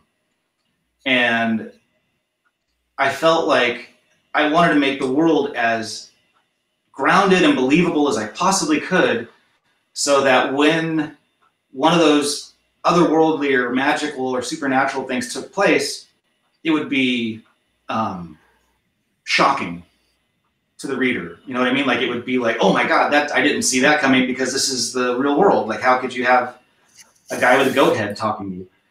Or the magic or whatever. But the other problem was that I suddenly had to figure out how to draw magic that looked real. Or not real, but like magic that didn't look out of place. Yeah, I couldn't just do speed lines, or I couldn't fall back on all the shit I normally would do in a comic book, because it didn't work in a world that had to be real. And it's like that. These pages here with all these hands and shit and these bones and stuff, like, I was just like, oh my God, I got to make this stuff look real, and I don't know how to do that. Like, there's the monsters that talk during these 2 scenes, or this scene, and I was really at a complete loss to figure out how to make any of this stuff look real, because it's not real, And it took me quite a few tries to get that right. And then my daughter came in. My daughter's 14, and she says, "Oh, you drew an evil E.T." And I looked at her and I was like, God damn it, like, you're right. One of the characters just looks like an evil E.T., like E.T. had an asshole cousin or something like that. Kids are wonderful. Well, dude, you nailed it in the end. Though. Yeah. I like to think, I tried very hard, and I usually end up just giving up, but when I look back at the pages, I think I came pretty close. There's the evil E.T. on those pages you're looking at now. Yeah. That little fucker with the red eyes. Yeah, no, your daughter was right. Absolutely. The other guy doesn't ever talk. I spent a lot of time designing the librarian character with the big staff, or the interpreter character. The E.T. is the librarian, and but the interpreter never actually speaks. It's always the staff, and so that was kind of a mistake on my part. But I should have made the librarian the interpreter character, no way around, because he would have been more fun to draw. Yeah, just looking at the bride and groom, it just makes me think of Beetlejuice. I don't know if that's something that was on your mind for some reason. Oh, the 2, yeah. Yeah. I mean, maybe not Beetlejuice, but I do like all the gothy stuff of like Sandman and some of the Tim Burton stuff, and I mean, I really love the cartoons that he did or the stop motion stuff with Henry Selick. Right. And so that was definitely there. Dringenberg, the guy who did Sandman after Sam Keith left. Mhm. And also I was just trying to figure out, like, in the script I was given, I don't know if it's said in the book, I can't remember now, but Mammon is leaving to go to like a party, which I don't know if that's even remotely hinted at in the book, or if Jonathan just wrote that for my benefit. Like he's going out after this, like he's got a dinner date or something, and so I was trying to think, like, well, how would the Lord of Hell and his minions dress if they're going to go out to like a cool get-together gathering after this, damning meeting, and that's what I came up with. Yeah, I could see the whole influence in the background as well, that you're talking about. So it's kind of funny. Well, that's another thing. I had to draw Hell to look real. That's hard. I mean, it's like I couldn't just do, Mephisto's Hell from Avengers, which is really cool. Yeah. But it didn't, and so I had to come up with this whole, like, it's really funny because Jonathan writes this stuff, and I'm purposely asking him not to clue me in on a lot of things. And, but so because I don't know a lot of stuff, I have to make it all up in my head. And so I think if Jonathan and I ever were forced to sit down in separate rooms and explain the backstories of these different characters and the worlds, I think our two versions of that would be completely different. Like I have a lot of all this story built up in my brain for trying to figure out how this stuff works, and I think it's all just me making shit up to try and justify why I'm drawing it that way. Yeah. There's certainly something to be said about your storytelling. I mean, a lot of people can do great images and great characters looking very powerful and standing on gargoyles, but you definitely, for how much I love your art, you're also a really good storyteller. And that, there are a lot of guys that draw really well, but their storytelling ability is sort of suspect, but your storytelling ability is awesome. When I started out as a kid, I was being asked to draw. I did a bunch of really awful superhero stuff, like when I was 17, 18, whatever. And then I was asked to draw a book called, it was a Gen 13 Max crossover for Wildstorm. And it was kind of where I defined what I do for the first time. And it was the first time I was asked not to draw like somebody else when I was doing a book. Because normally they'd say, can you draw like Art Adams or Jim Lee or Rob Liefeld or whoever? But the thing that happened after that is because in that particular story is the story people noticed me for the first time, I think. There's not a lot of action. It's a lot of like emotional kind of upheaval and that drama, but it's not a lot of like crash, boom, bang, pow kind of shit. And so because that's what people associated me with, for the next like 10 years, every time I would get called to do a comic, I described it to people as I got the Party of Five issue of every book I ever drew. And so whether it was Wolverine or Daredevil or X-Men or whatever, it was always the Party of Five episode where they would sit around a kitchen table and just talk to each other. And it was really hard to make that stuff interesting. Without just, I mean, I could just do a bunch of headshots and a wide shot and be done. But it was hard to make it interesting. So I spent all those years when I couldn't draw all the big boom, bang, crash, pow stuff, which was what I wanted to do. I had to just sit there and learn how to tell a story as well as I could, because that's the only thing I was allowed to do, if that makes sense. And so by the time I was finally done with that run of stuff, these various different books I did, I'd actually think I became pretty okay at it. Like I do think I tell a pretty okay story. Yeah. Definitely agree. But I do think it's because of that. Like I just was forced to do these really boring books. And so you had to create drama really out of things that you might not normally think of as dramatic, like sitting around a Formica table in a kitchen talking about your menstrual cycle or something. Oh, goodness gracious. which I drew. So Yeah. We do have a question here from Draken, and he says, you should ask about how the magic works. That stuff might actually be important. I know it is to me, and I'm not sure if you can answer that question or not. But how does magic work in Black Monday Murders? what I know, I am not at liberty to disclose. There you go. It is being revealed. Like it is like I've read these next couple scripts here, and drawing all this stuff now and ever, and that all is coming real soon. And I gotta say, like I'm part of the book. Like I'm making it up whole cloth, like Jonathan is. And these latest two scripts just really did. I mean, I woke my wife up. I was reading in bed. I was reading one of the scripts, and I was like, "Holy shit!" This blank happens, and so I can tell you, I can't tell you how the magic works, but It's coming. it's going to be explained. Yeah. Cool. That is awesome. So maybe to twist the question, how was when you first got like the first script, like for the first issue, what was your initial impression of how that magic worked when he told you about this, how to display that? How did you first interpret that, if you're able to do so? Well, I don't know. Is there anything in the first? The funny thing is that the first 4 issues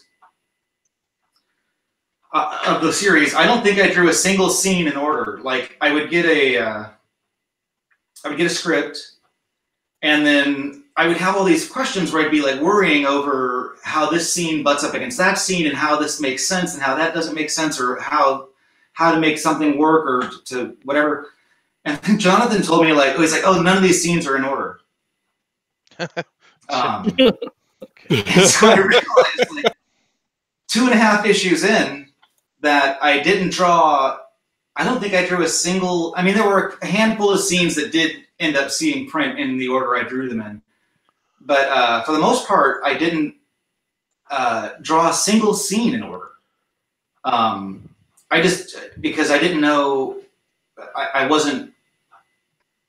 That's not how the scripts were delivered to me, and so my initial impression of magic was like. Or I can tell you how hell works, because that's me. That's not John. Right.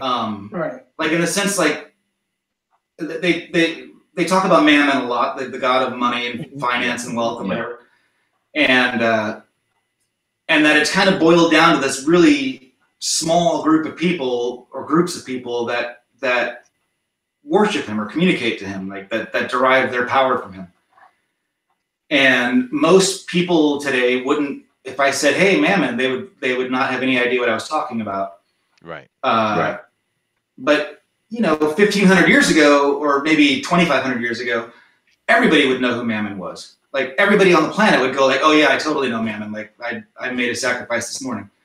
And so when I designed Hell, I was thinking of it as once upon a time, and I think Mammon probably fell completely out of vogue about 1,500 years ago, or maybe 1,000 years ago.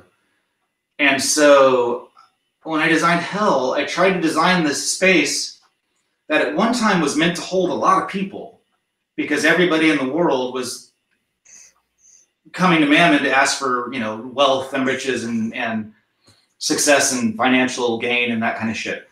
So everybody went to Mammon back then. And so you have these big waiting rooms and these big staircases and these big like Disney lines for people waiting to see Mammon. And there used to be torches, and it was all bright and scary and whatever. And anymore, people just don't care, and they just don't go see Mammon anymore. And so now these lines are just like, you ever go to Disneyland, and when the Phantasmic parade is happening or whatever, you can go to Pirates of the Caribbean and just walk on. Yeah. Mm-hmm. Yeah. Because there's nobody there in line. Normally you'd wait 45 minutes for these huge lines of people.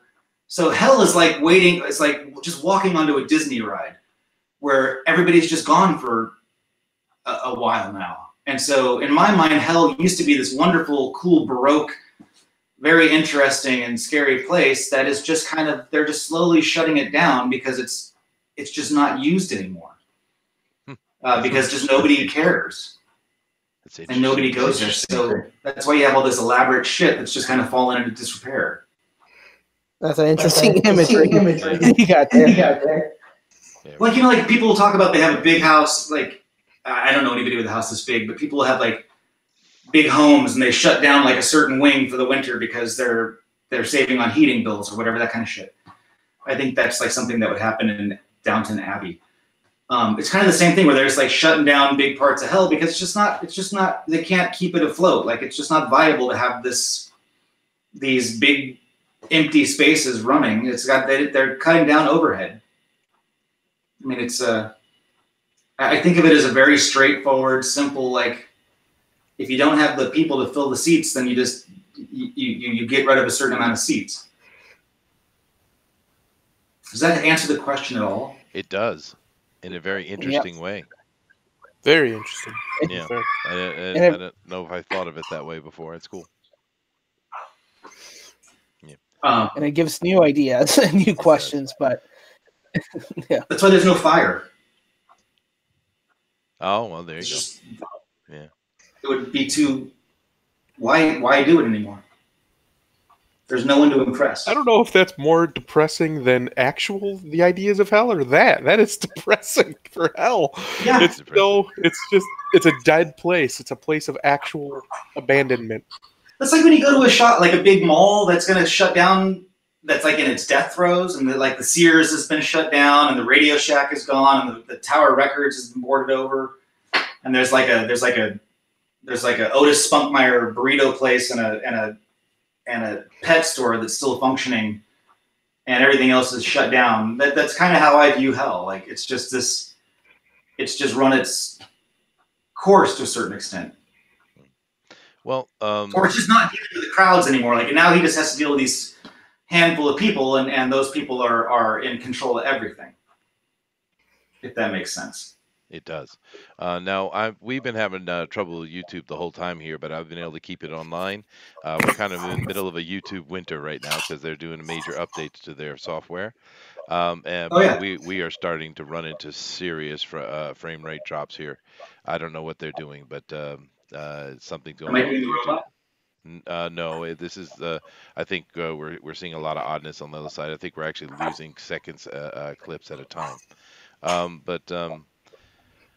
Well, that's the way it goes. Right, this past couple of weeks, ever since the New Year's, because YouTube is basically updating their studio for creators, which is cool. But it is absolutely throttling everybody from time to time, and I think they're doing something right now, which is unfortunate. So what I'm going to do here is I'm going to ask everyone to ask one more question, and then we're going to end it. So let me come over here to Booster, and Booster, you got anything else to say? Nope. Thanks, Booster. Very helpful. Before I do that, do you want me to show you some pictures first instead? I mean, I can show you some. There you go. Do that. Yeah, show us some pictures. What a contribution. You can ask questions too, but. My question is, I was going to say, so we're at currently issue 8. When do you kind of estimate the next issue to be coming out? I think the next issue hits in April. And we go back to being February, March, April. Yeah. Maybe it's March. No, April, I think. But we're going back to the big sizes, like the page count. Like the first 4 issues are 56 pages each. Yeah. And the middle 4 are 42 or 36, 42, I think. And so the third 4 will go back up to 56, I believe. Don't hold me to that. Okay. Let's see. Can you see this stuff? Yeah, you can get a little closer, but fresh. Okay, let's see. And there's another Mammon right there. Some more ink wash on it. I think the Mammon is a GQ model. Yeah. No, I love the design. Yeah, it's a fantastic. And this is a guy asked me to do like Mammon involved in like cryptocurrency, like Bitcoin stuff. So there's your Mammon. Digimam. And then one more Mammon for this week, which is on the inside of one of the trades. Can you see that? Oh, nice. Yeah, that is. Oh Nice. wow. I'm left-handed, and so I always warn people, like, when I draw on your book, I'm going to destroy it. Because I'm going to have to crease the cover. And a lot of people will say, oh, never mind. Oh, really? And then, let's see. Here's an Abbey. That's going somewhere. I think that's going to the UK. Very nice. And then here's another Abbey with a little Victor. So you're Poor Victor. so you're currently doing commission work as well. I was, and I'm not now. I was doing a lot of it because I had some empty time, but I'm not now because I'm booked to my eyeballs. I'll probably be taking on more commissions around midsummer. There's the Lady Deathstrike with the she character. Yeah. There. Here is that's a John Hamm looking Superman, which when I got done with it, I was like, oh my god, I drew John Hamm. And it's cool. And then one more. Any other questions? Yeah, go ahead. Let's have Thundoro ask a question. My question has to do a lot actually, because the whole Mammon idea and the whole hell design that you came up with, I really like that. And I was wondering, where was that? Was that just something you came up with on your own? Was it something the writer wanted, or I came up on my own because, because I think Jonathan's description of hell was like that. He said like, I want it to be like this staircase that goes into, goes off into eternity or whatever. Sure. And I was like, well, I'm not. Are you actually open for commission work? Not again until midsummer. All right. Well, if you draw good stuff, I know someone who will be a free ribbon I you was for just you. about to say that. When you decide to open up commissions, come back here. There's a lot of people in this community that love commissions, dude. So if you want to pick some up, here's a place to do it. And here are a couple of commissions that these are Mammons. I had to read. This one is one you haven't seen. This is the one I had to redo. I don't know if you can see it, but a lesson for all you aspiring artists out there. Remember what kind of paper you drew your picture on, because I usually draw this stuff on watercolor paper so I can do the watercolor later. And then the paper gets all warped and weird because of the water, and you have to spray it down and put it under books so it'll flatten back out. But the thing is, if it's not actually watercolor paper and you spray it down and put it under books overnight so it'll flatten out, it doesn't flatten out, it just separates and turns into shit. And so these drawings these are just garbage because I don't know if you can see it, but they're just wrinkled to a point and the paper is separated. Yeah. Oh, wow. And this was a bad day. See, you can see the paper separating right there. That's rough. Ouch. But so yeah, but the hell thing was just, I just had to figure out why to draw. I like drawing stories, and so I have to figure out like, well, why am I drawing this stuff? Because if I don't know, then I just sit there going like, well, why the fuck am I doing this if I don't know why I'm doing it? Like, this is stupid. Yeah. Right. I don't like just doing. I'm kind of dumb that way in the sense that like if somebody asks me to draw something, I need to know why. Makes sense. Or if somebody asks me to do a cover, then I have to come up with this whole stupid idea. Even when I do character designs for stuff outside of comics, I sit there and I spend all this time coming up with ideas for why the character looks the way I'm drawing it. So it's not just ridiculous willy-nilly changes for change's sake or pictures for picture's sake, Sure. So I don't remember exactly how much hell Jonathan described, but I think it was literally like, and I think he had in the first time you see Hell in issue 2, there's like the burning symbol in the ground, Mhm. And that was part of his description. But the rest of it, I really can't remember off the top of my head how much of that was Jonathan. But I know all the stuff I told you about Hell being just shutting down essentially. Right. Was me literally before I drew that issue 6 or whatever, 7 or whatever it was, just sitting there going, well, how do I draw this stuff? Like, I don't know what's the devil's office look like? Yeah. Right. Yeah. Well, yeah, that's why it intrigued me so much. It's because Yeah. it's a strange take on that idea of the devil's office, like you just put it. Well, It's just very intriguing.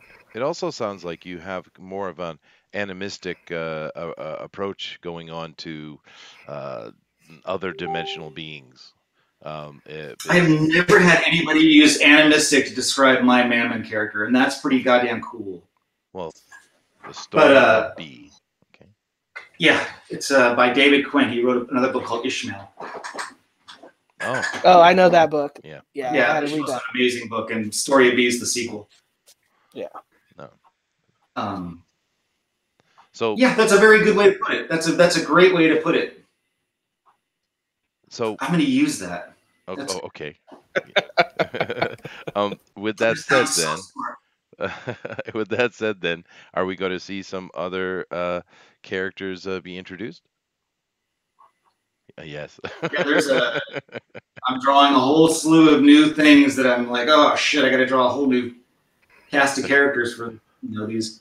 That's cool. I have a big list somewhere around here that has every character's name and age and the different ages for the different characters and all this different stuff. And I mean, it's 2 pages now. It's like there's so many characters in the book. It's hard to keep track of them. Wow, so now there's a bunch of new. That's a good thing. Now you guys are doing it in 4, 4, and 4, but are you? What is the outward hopeful look? That would issue 12 is the end. Issue 12, it will be done. Oh, really? Oh, okay. No. Oh, that makes me sad. No more. But we're gonna do like an oversized. They're gonna do a compendium with like all a bunch of other stuff in it, and then I know we're gonna do like an oversized like. I don't know if it's gonna be full size, but like an oversized like black and white artist edition and shit like that, and so there'll be other ways to enjoy it, but and maybe show like some of the pages like how like I was saying, like you could see the beer bottles and all that kind of stuff. Well, you also mentioned that Jonathan wants to expand this into a broader universe, a bigger cosmology. So we might see. Well, I don't know this. I think my thought is that he might want to combine all of his cosmologies into one, and so this would just be a small part of a whole, if that makes sense. No. But I've talked to Jonathan and told him a few stories. I'm like, dude, you've alluded to this. I really want to draw that. Like you've alluded to this history of a character or he talks about like Gregoria being stuck in London in the 80s and learning how to use magic to fight and all this different, like fighting in these like kind of, almost like pit matches or something, like bare knuckle brawling kind of thing. And I was like, dude, just write me that. Yeah. Write me that story and I will draw it all day long. Wow. And he's like, no, story's done at 12. I said, all right. So now, I also would like to thank you for me not having to once again define what cosmology means. Thank you. Because I'm always having to define what cosmology means. I'm always having to just tell people, what is that? And I have to explain. My mom was a cosmologist. Hair and makeup and all kinds of shit all day long. oh, shade on me. Cool. Well, let's see here. Does anybody? No, I know cosmology. Yeah. Yeah, exactly. Go ahead, Todd. Why don't you ask your question? My FPS and the KBS has stabilized a little bit actually, so it's getting better actually. Go ahead, Todd.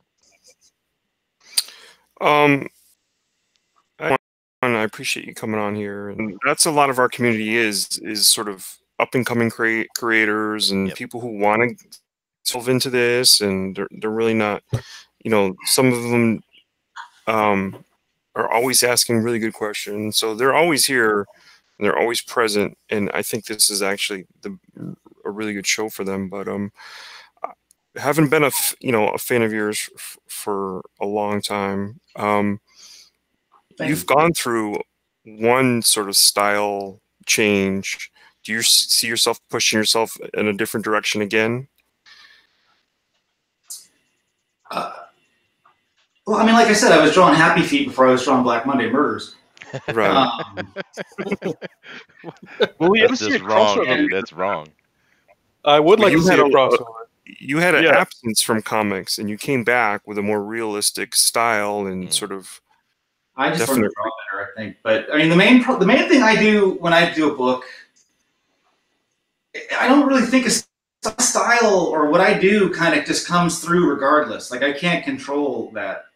Even when I was a little kid, like there were certain things that just I couldn't prevent from happening in my drawings. Even when I was trying to just draw exactly like Art Adams or Jim Lee, I could not prevent what I do from showing up.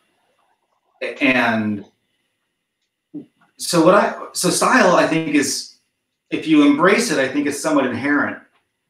And there's certain things you learn or pick up. I mean, I always tell people that my style is just a collection of all the things I tried to figure out how other people did, and I failed.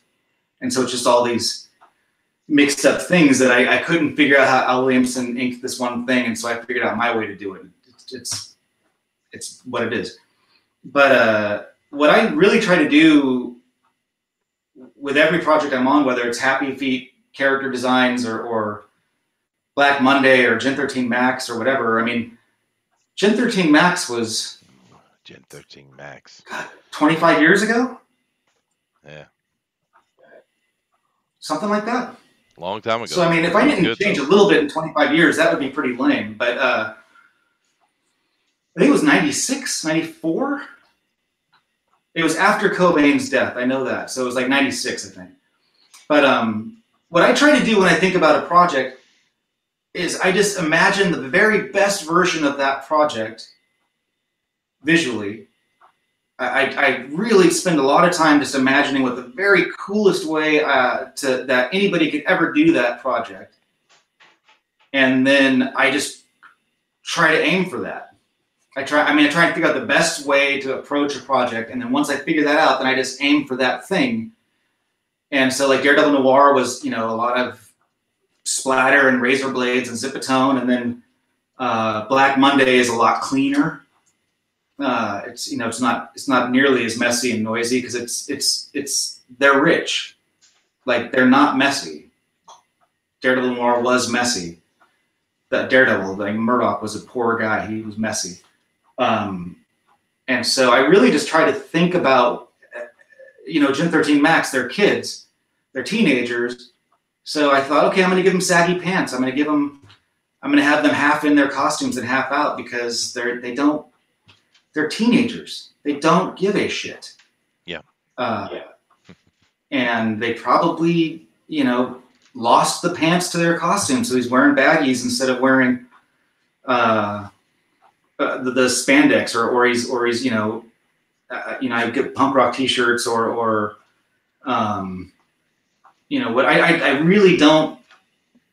I really try to divorce myself out of it entirely because I want to know what the project and the characters, what's best for them, and I just aim for that. And so sometimes that means I draw a cartoony or cartoonier or whatever, and sometimes I draw, I use super photo reference because that's what's best for that particular thing, or that's what the client is expecting. So I don't know if it's going to change. I think I just adapt to whatever the job is. Well, I have one more question here from the chat before we wrap this up. And this is kind of interesting one because, as I had mentioned earlier, we do have a lot of people in the community, particularly ones that come over here and join us, that do enjoy commissions. We got a lot of people who buy commissions. And JPod Studio says, was wondering, are there themes or topics that Tomm would rather not draw or would turn down the commission? Well, I'm sorry, say that again. Would I turn down a commission? I think he was trying to be very polite, but he's saying probably saying something along the line, if something is too political or furries or pornography. I think is what he's saying. Yeah. Is there stuff that you No, turn I mean, down? before anybody knew who I was, I worked for Penthouse Magazine, and I still did. I mean, I did porn. I hope people don't just come in on this one sentence I'm about to say, but like I used to work in porn, and so I drew All right, porn. I'm going to flip that. Well, you just got days at a commission time. from That's all I Booster. drew. Yeah. Okay. And yeah. I still get commissions. People call me all the time asking for me to draw that kind of stuff, and sometimes I'm like, that's a little bit too much. Like, or I'll tell them like, my audience. I don't know if I can put my name on. Draw it because it's just way too much money. Because usually I make them pay more. But I won't draw like I wouldn't draw like Superman having sex with someone. Jean Wonder Grey. Woman? I wouldn't draw that. I mean, or something that's weird. Like, I mean, if someone says Would like, you I want to draw a lesbian scene, then I might consider, or a fetishy thing, that I would consider doing that. But I wouldn't do like Batman having sex with Blackbird. Or Okay, not. but would you draw that with enough zeros on a check? Yes, but then I would not put my name on it. And I tell them that all the time. I tell them, I will draw it if you go up high enough, but then I'm just not putting my name on it. Yeah, that makes sense. All right, Fair cool. enough. Fair enough. All right, guys, thank you very much. This has been an absolutely awesome interview, and I really appreciate you staying with us so long, dude. I'm gonna go watch the Spider-Man movie now. Oh yeah, that one's doing really well. I know several of the guys here already seen it. But we thank I mean everyone. to, but no one will go to theatre with me. What do you say? Oh no, why? I don't know, because I don't have friends. We know. When you're a big boy booster, you can go by yourself. You could. Yeah. Oh, Just yeah, make I sure could. don't bring the bottle of whiskey. They don't like that. Okay. But anyway, guys. So thank I everybody guess for the whole coming. accent thing doesn't work too well when you're in a place where everybody has that accent. Yeah, it's true. It is true, dude. It doesn't make you automatically charming to have a Kiwi accent in New Zealand. All right. Exactly. I probably have like the worst Kiwi accent, but Americans like mine, so whatever. I can trick you all. Yes, you can. Where are you from in England? What's that? So where are you from in England? Because that's how everybody refers to the Australian. They always think you're from Britain. Oh, I actually am from England, so I was actually born in England. There you go. Yeah, Cumbria. Never Very heard of cool. it. Okay. There's Northern. All right, guys, we gotta close this out. Thanks everybody for coming. This is a lot of fun. Definitely keep checking back. Now, usually we'll do some of the news as well, but we're not doing that today, and that's fine. And I had a lot of fun. Thank you very much for coming, dude. That was really cool. And, Thank you for having me. It was a blast. Yeah, and Lemmy lives. That's all I have to say about that. Let me rule. Yes, he does. The rainbow is just about 3 miles that way. So Oh, really? Oh, cool. that was where Lemmy hung out. Oh, awesome. Did you ever get to meet him? I saw him, but I never met him. Oh, wow. I mean, he was there playing video poker all day long. All right. Sweet.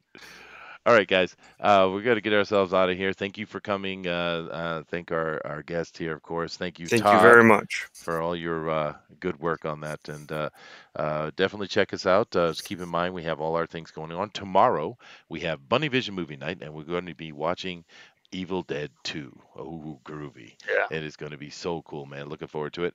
And of course, we have our normal shows every day at 8 p.m. Eastern Standard Time. But as usual, we're going to go ahead and we're going to have Denali take us out. All right. Well, thank you, everybody, for joining us. Thank you, Tom, for allowing us to interview you today. But as always, your perception shapes your reality, so always make it a good one. Namaste. Namaste. That's positive. Later, everybody. Bye-bye.